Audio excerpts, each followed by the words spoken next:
Hello, and thank you for joining us for another edition of Addiction Talk. My guest tonight, he's a decorated Olympic diver. You may remember him from many of his infamous dives, and Addiction Talk is going to show you more of his story tonight. Let's take a look.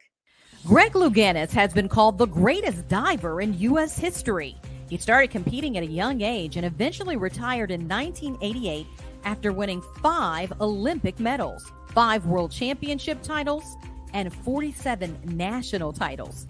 Many people will remember his infamous scene during the diving preliminary competition at the Seoul Olympics when Greg hit his head on the diving board.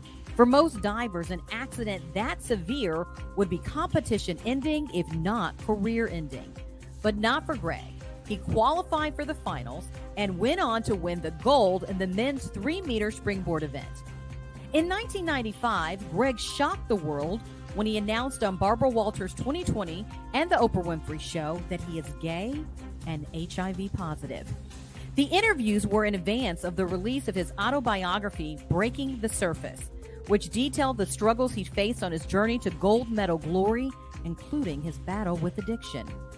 During his career, Greg has also appeared in 8 films and on numerous television shows and has even met several U.S. presidents. Today, he's a coach, speaker, author, actor, activist, and humanitarian. Addiction Talk starts now.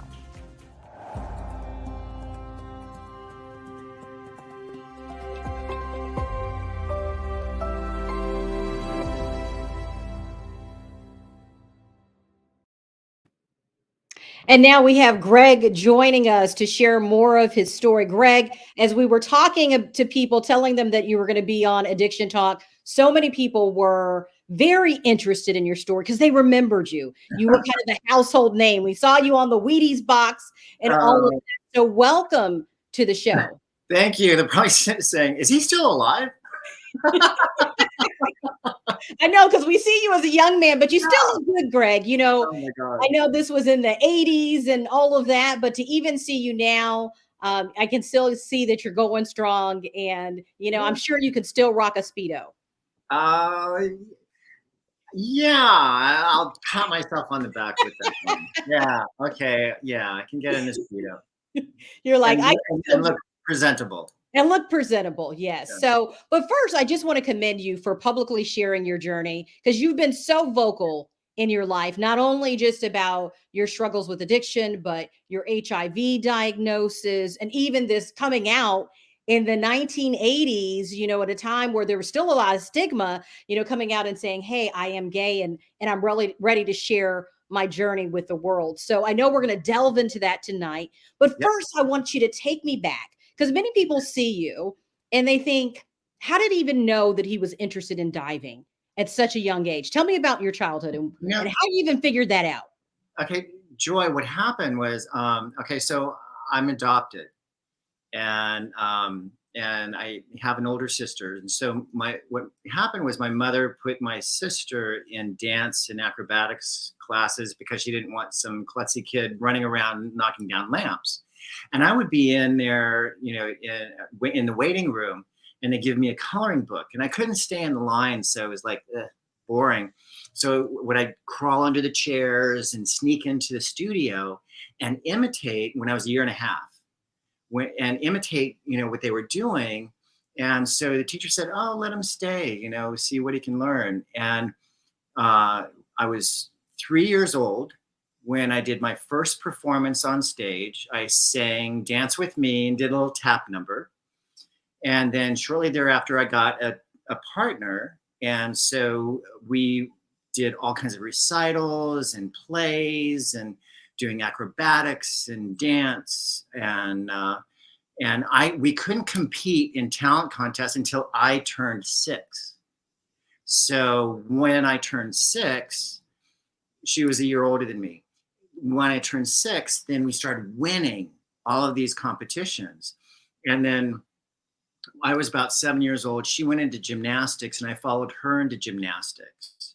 And so I loved gymnastics. That was my dream, was to make the Olympic team in gymnastics. That was my, you know, my true love. And so what happened when I was 8, we had a pool built in our backyard. And so I was trying some of my gymnastic stunts off the diving board at home, and pretty natural, right? So my mother didn't want me to kill myself, so she got me lessons.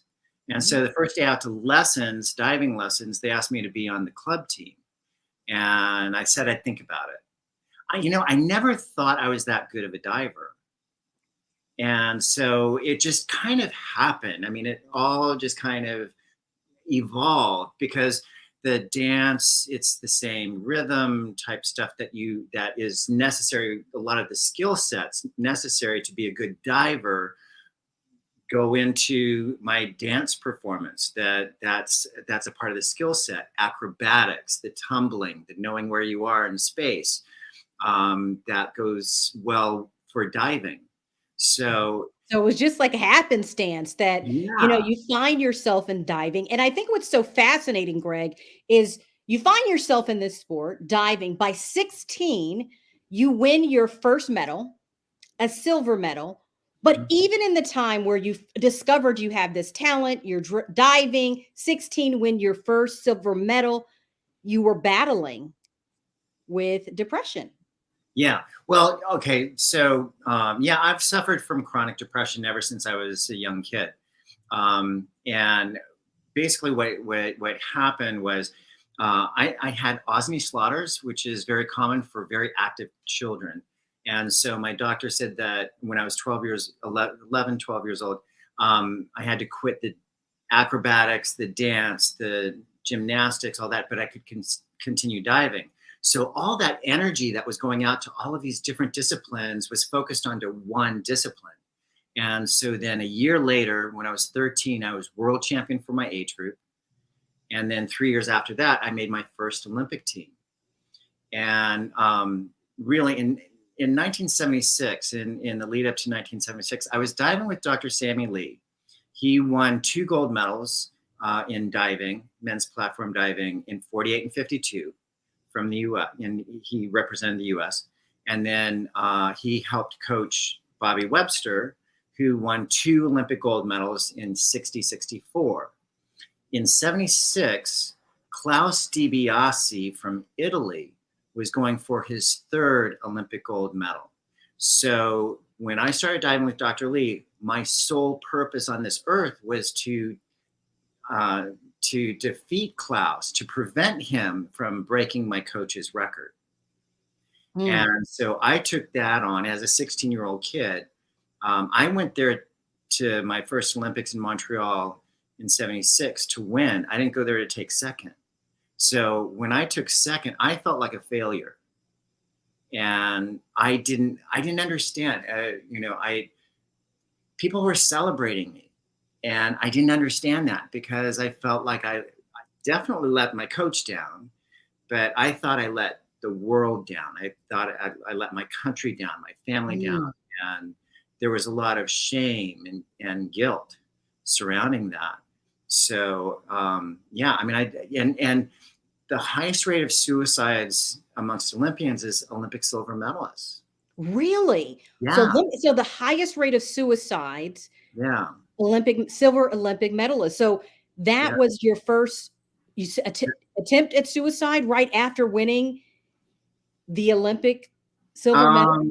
I had a suicide attempt, I think, before that, but like the last, when, after the 76 Olympic Games, that was a pretty serious one. I mean, I didn't have to go to the hospital or anything like that, but it was one of those things that, my parents did find out. And so, and back in those days, I mean, we didn't talk, if you were going to a psychiatrist, people were saying, oh, you're not crazy. You're not crazy, and so, and I'm male. So you squelch all of those emotions down and all that, and there wasn't that kind of, there was so much stigma surrounding mental health, mental, depression, all of that stuff.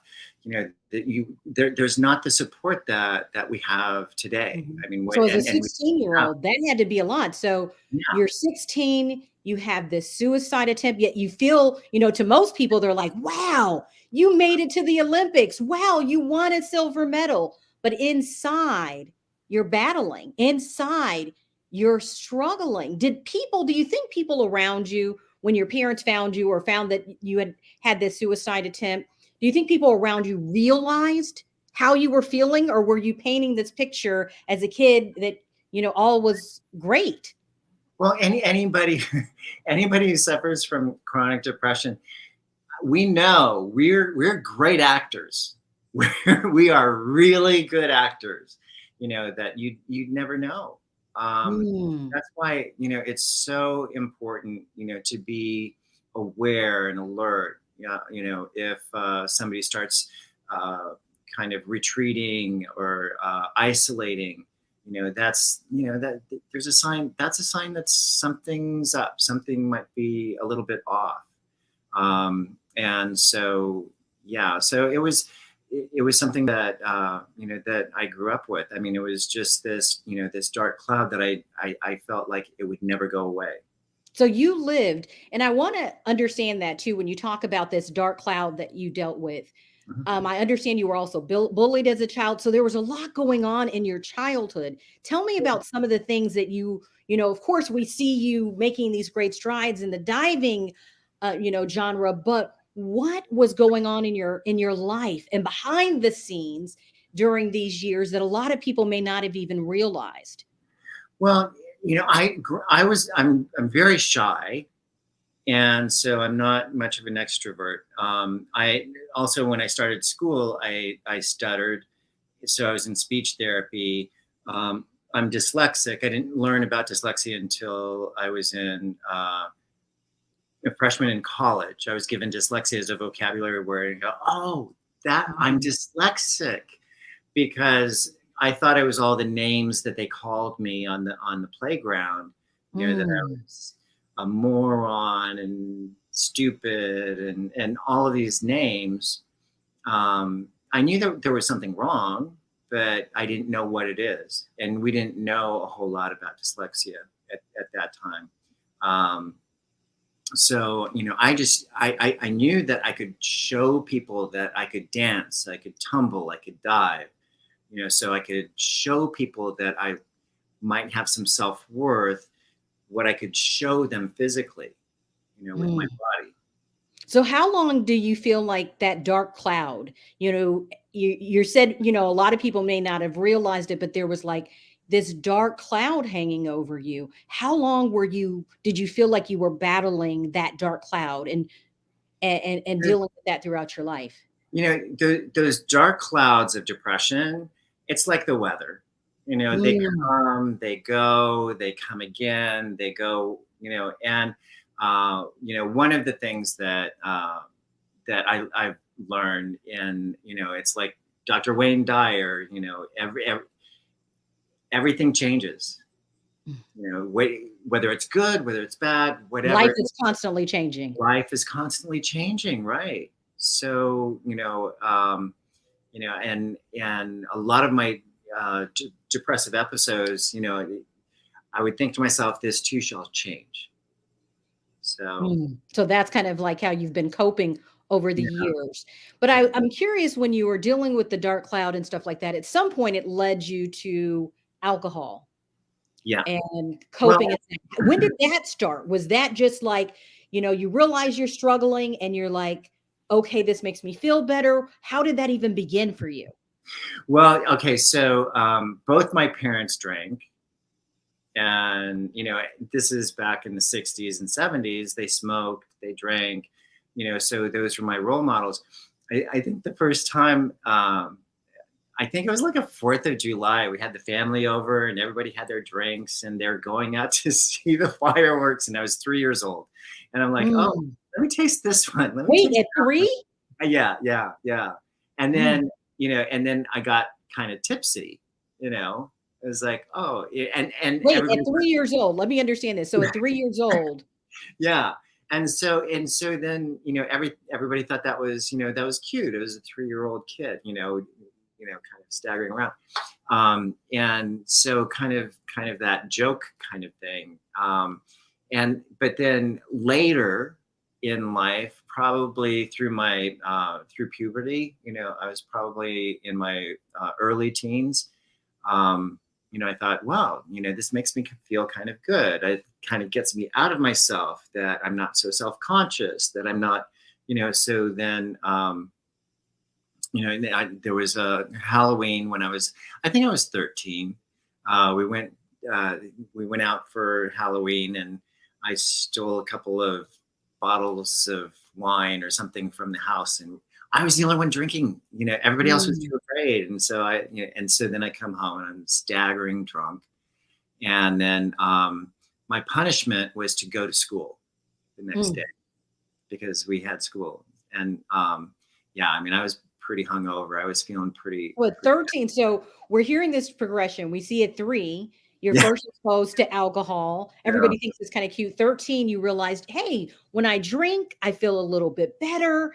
yeah, I'm more socially accepted. I've been called moron and all these different names. You didn't know what was really going on with you. So yeah. did you find alcohol then became a regular coping mechanism? Mm, to a degree, yes, I did, because I do remember filling one of those lemons, those plastic lemons that you squeeze, emptying that and then filling it with bourbon or something. I don't know. It was crazy, and taking it to school. Um, but the one thing that was going in my favor, though, I'd have to say, is that I was so active. I couldn't do this when I was training, or if I had rehearsals or anything like that. So I was very mindful of that.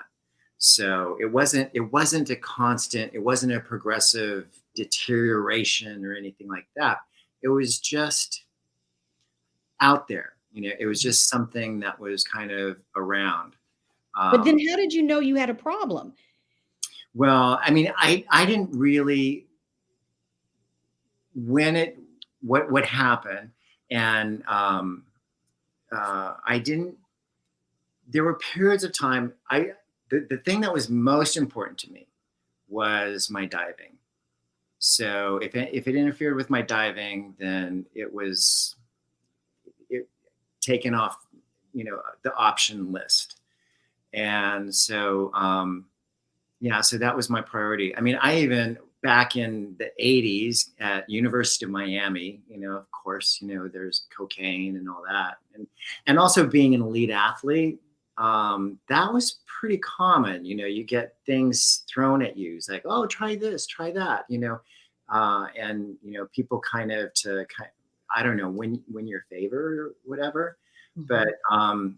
I did, get into cocaine, and then what happened was, we had a weekend and we were partying, and then the Monday after, my coach wanted us to do our optional dives, our difficult dives, in the morning on Monday, and I couldn't make them. I couldn't make my optional dives. Mm. And so I was like, okay, that's enough. And I just walked away. I just walked away, from cocaine, because it interfered with what my priority was. So it's been kind of that shift and journey of navigating all of these things, where you have those things out there at your, finger, Disposal available to you. right, available No, to you. well, this is really interesting because as I'm understanding your story, Greg, you're saying, okay, I knew that I was drinking in high school to Mhm. kind of cope. Then I said, okay, I don't want something that's going to interfere with my diving. If that interferes, I can stop it. And dabbled in the cocaine. So when did it get to a breaking point where you realize I need to go to rehab? There needs to be treatment Yeah, for what I'm struggling with, because it sounds like, with the ebbs and flow, it could be easy to say, well, I don't really have a problem. I can control this when I yeah. want to. If I'm diving, I don't, I can cut it out. So I have to know how you got to that point. Well, it's okay. So I look at my sobriety as a journey, Okay. and so a part of that journey was dealing with chronic depression. After my dad passed, um, there there was some stuff going on. He died of cancer. I inherited his pain medications, and so then that was a part of that, deadening the pain, the emotional pain that I was in. And so then I went into therapy surrounding that, and and that's when the therapist said, oh, you're just self-medicating because of this emotional pain.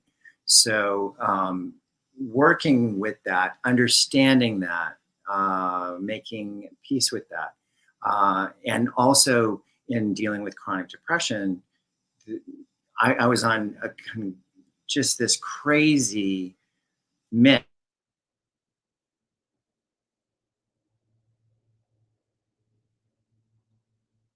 Okay, Greg. I think right now I can't tell if your screen is frozen or my screen is frozen. But if you're with us right now, Greg has been sharing his story about how he has struggled with depression most of his life or all of his life that he remembers, and how he was dealing with so much pain and learning how, in the midst of that pain, what he used to cope. He talks about using alcohol as a coping mechanism, and he also talked about just his struggles of, the bullying that he experienced. And so Greg has really been just sharing his journey with us of just what he experienced. And what I think is so interesting when we think about addiction, and hopefully Greg will be able to come back with us here shortly, is that everybody's story is different. Everybody's journey is unique to them. But I love that what Greg said is it's truly a journey. He's, had so many different things that he's dealt with over time, whether it started with the alcohol use at 3 years old to, taking his father's pain medications. He also shared with me that he had had a DUI. So just different things that were a wake up call to Greg over these years. Greg, I've just been recapping your story, and I said, well, Okay, he's good. back. But I'm back. I know you were talking about that for you, addiction has really just been this journey. Your sobriety has really just been this journey. Um, Yeah. and so Yeah. what does that journey look like for you? And where are you now, Greg?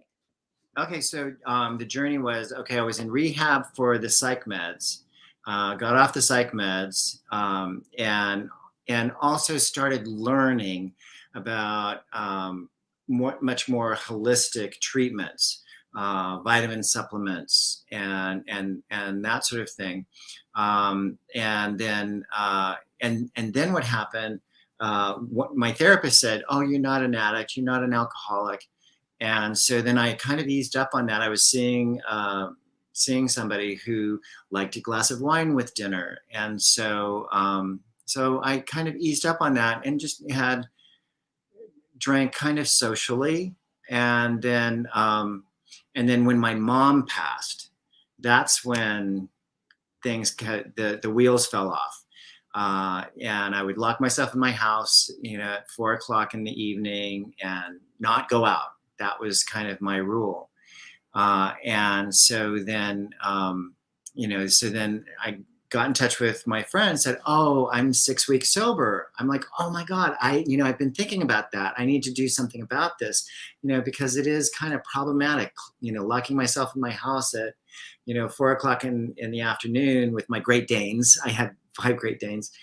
And so I was meaning to address it. And what happened was a friend of mine talked me out to go to dinner, and it was this really nice restaurant in Malibu, and I don't know how many glasses of wine I had. Mm-hmm. Just like it was my glass was always full, and so I didn't think anything about it. And I'm staggering out to my car, and they said, "Oh, we'll drive you home." I said, "No, no, I'm just down the road," and I got a DUI. And so that was a real wake up call, because I had an 8-week-old puppy in the car, and that 8-week-old puppy was supposed to go to the shelter, and it wasn't fully, vaccinated, and so I, when I was being booked, then, I said, please, I don't care about myself. I care about my puppy. If you can, just please keep her in the office, so that she's not exposed, to the shelter dogs, to possible disease and all that. And actually they did. They were wonderful. And so with that DUI, I went to DUI school and started going to AA. And that was another thing. When I was going, getting sober the first time, it was just me and my therapist. And so once I found the rooms of AA, then, I had this other support. And so, that was really wonderful and something that I really needed, because you're not alone. Okay. The whole addiction thing, you're not alone. And there's so many of us out there, Yeah. and And I that, think that's why it's so important that, we hear more people's stories, because there's no one size fits all for this recovery journey. Tell right. me about, I mean, you were, we talked about your childhood and a little bit of the trauma that you went through and coping through that, but you also, for years, I'm sure, were living with a secret, that you didn't tell anybody for a while, till you came out at a time that a lot of stigma was still out there around admitting that you were gay and dealing with that. So tell me about how, coming out and dealing with that and all of these other things that were challenges for you. How have you been able to navigate that? How were you able to get through those times? Well, it's a lot of people, they say, well, when did you come out? Big question. When? I mean, it's not a single event. I mean, you're coming Ooh. out every day. Mhm. If you think about it, you're coming out every day. But I was out to friends and family, even when I was diving. And then after the '84 Olympic Games, I got signed on with the William Morris Agency, and they said, okay, tone down the gay thing. So, oh, okay. So it was just my policy not to discuss my personal life with members of the media.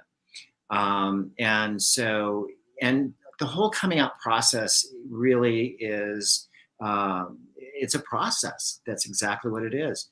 And so I was doing Jeffrey in New York, the play Jeffrey, and I played Darius. Mhm. And in playing that role night after night after night, I was able to, to face my fears, because he dies of HIV/AIDS, complicated Mm. HIV/AIDS, and he's out and proud and on TV. So and experience life openly and openly and authentically.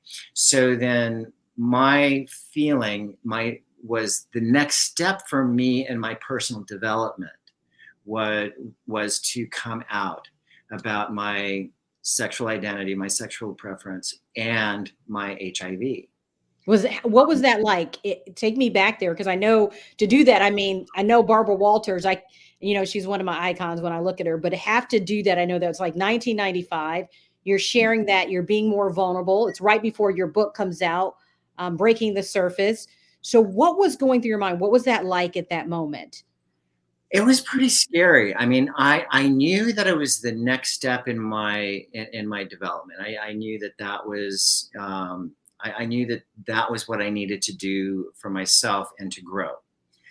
But my mother was afraid for my safety. I had a lot of friends who were afraid for me. Um, but I just knew it was the next step for me. It was scary. It really was scary. And talk about abandonment issues. I was working with a therapist before that to get to where I could talk about my sexual preferences as well as my HIV to the public, but we never got there. And Mm. so it was on the eve of the Barbara Walters interview, and I went to my therapy session thinking, oh, we're going to cover this now. And and there was a note on his door saying that if it's an emergency, then somebody else is taking those patients. That he was unavailable. As it turned out, Dr. Stan Ziegler passed. Oh. He died of complications with Crohn's disease. And so then I found that out from my editor. And so that was like so devastating. And I shared that with Barbara, and she just wrapped her arms around me and gave me this huge hug. And she said, we'll get through this together. Mm. I know how difficult this is, but we'll get through it together. And did that give you the confidence, just the way she embraced you, Yeah. to say, I can share this with her? Like, this is the time? Yeah. Yeah. I mean, Wow. I know she comes off kind of harsh sometimes, kind of hard cutting, but, just my experience with her is she's just, has this heart of gold. She was just so sweet and kind, and making sure after the cameras are off, are you okay? Are you Mm. okay? That's, which was so comforting. And, and I knew I was doing the right thing. I knew I was doing the right thing. And what happened on that book tour for Breaking the Surface, I mean, we had thousands of people showing up to the book signings. I mean, I was there far longer than I was supposed to be, and just people waiting in line, and the thing that was so gratifying was the stories that people were sharing with me. People saying, "Oh, you saved my life." Mm. Oh, I came out to my family about my sexual identity. With your book, I came out to my friends and family about my HIV through your book. People feeling that they weren't alone, or others that were, battling cancer or whatever. And it was just so incredibly Mhm. warm and nurturing. Well, And different than what you kind of anticipated the reaction would yeah. be, because, there Well, is a lot of stigma when you think about it with addiction, still mhm, stigma, yeah. sometimes still, you said coming out every day can still be stigmatizing for some people, and how, and the reactions they may get. And then also the HIV diagnosis. So you've dealt with a lot of different things that, have stigma attached to them. And how have you navigated that? You know, what did you have to do mentally to navigate that, to say, hey, my story, sharing these things, even though there's this stigma, I have to do this? Well, the first time that you start talking about it, talking about, you know, your sexuality or a disease, the first time you talk about it to whoever that is scary. It's scary. But then once they understand and they are aware and understand, then that those people grow. Mhm. More people and more people and more people, and the more you talk about it, the more confidence that you have in yourself, Mhm. and saying, you know what, it's just a part of me. It doesn't define me. It's not who Mhm. I am. It doesn't necessarily define who I am, because we're all so complex. We Mhm. have so many gifts to offer this world. So, that may be a part of it, But but it's, that's so powerful what you said there, because, a lot of times people feel like their addiction defines them, right. or their diagnosis, like you said, a HIV diagnosis defines them. Mhm. And that becomes their, the defining. Right. But what you said was so powerful, that Mhm. we have all these other gifts too. Right. We have so much to give to the world. And Yeah. one question I wanted to ask you, as you've been sharing this, what was the hardest part, or what were you more concerned about stigma wise? People knowing about the addiction, people knowing about the HIV, or coming out as gay? What was the hardest one? I'd have to say my HIV status, Mm. because there was, even within the LGBTQAI community, there was this stigma surrounding, oh, you're dirty. Oh, you're, you know, Yeah. And that whole stigma, and then getting a feeling. I mean, I remember I booked a speaking engagement for Breaking the Surface in Lawrence, Kansas, back in '95, and I knew that Reverend Fred Phelps, that was his backyard, so I knew that he would probably be there, Mm. and he was, and so there it was standing room only at the speaking event, and then there were picketers outside. They said, "Okay, Greg, it's time to get to the stage," and they started taking me to through the bowels of the auditorium or whatever, and said, "Isn't there a faster way?" I said, "Yeah, but we don't want you to see what's going on outside." I said, "No, no, no, I want to see it." Mm. Said, "Okay, we'll take you upstairs and we'll let you can see from up there. It's safer." And I looked down and it's like, oh, pictures of me, die AIDS faggot, and you'll burn in hell, and 666 on my forehead, and all that. And say, oh my God, that's so cool. And I have really bizarre Yeah, yeah, because I'm thinking, what responses, are you right? thinking? Okay. And so then when it came to the Q&A at the end of the event, they said, "Mr. Louganis, what do you think of the ignorance that's standing outside this building?" I said, "Oh, you mean Fred?" And everybody kind of chuckled. And they said, "Well, I feel like I should hand him a teddy bear and tell him he needs lots of hugs, because anybody who spews that much hate can't like themselves very much."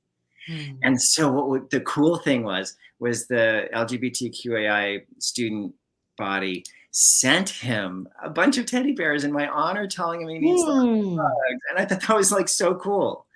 But you in facing those things, my tendency is to face those fears.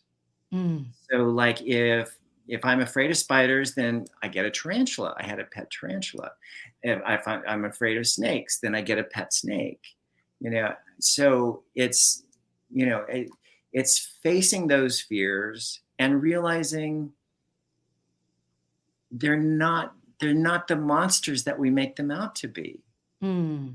And we do that with our emotions too, and with topics like HIV or our sexual identity. We Or addiction, yeah, like or we. addiction.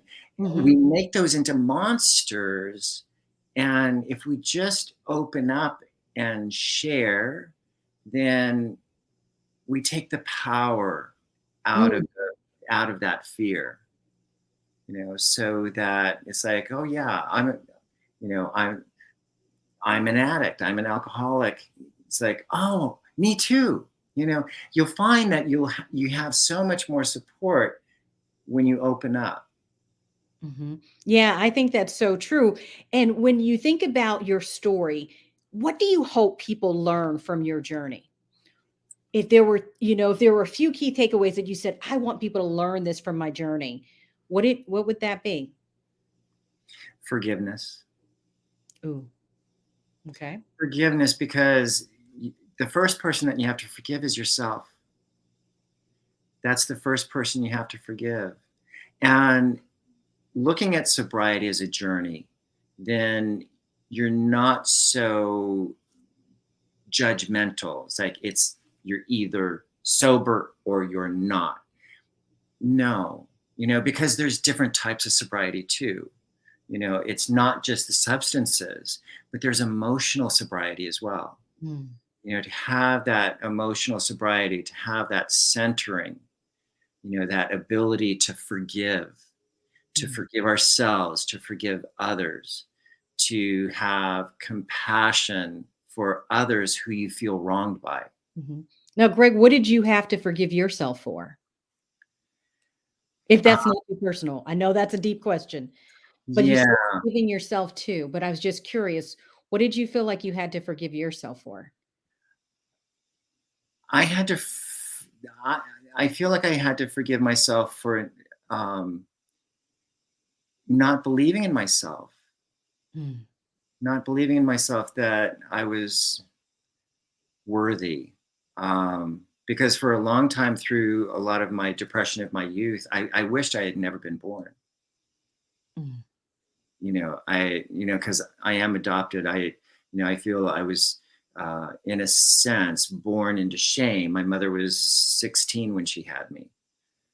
and so she was sent away, to have me. So that being born was something of shame, and I felt guilty that I put this on this young girl, and then forced this other family to adopt me. I didn't force them; no, they did Mhm. choose. But just learning all of those things and giving yourself credit for being a blessing rather Mm, than being a curse to someone. that's huge. So when you look back, Greg, over your career as a diver and you see that young 16-year-old who wins this crazy silver medal in the Olympics, what would you say to your younger self if you could go back to that young man who felt like he wasn't enough, that felt like, oh my gosh, silver medal, I'm disappointing the whole world? Yeah. What would you say to him? Um, it'll be okay. It'll be okay. You'll and the thing is, I wouldn't change anything. Really? I would not change anything in my Not life. the addiction, not the diagnosis. No, no, because all of that has taught me. Because what do you learn? What do you learn? You learn compassion. I'm grateful. I mean, I was raped. My uh, earlier partner, one of my first partners, he raped me in the first year that we were together, Mhm. and I stayed.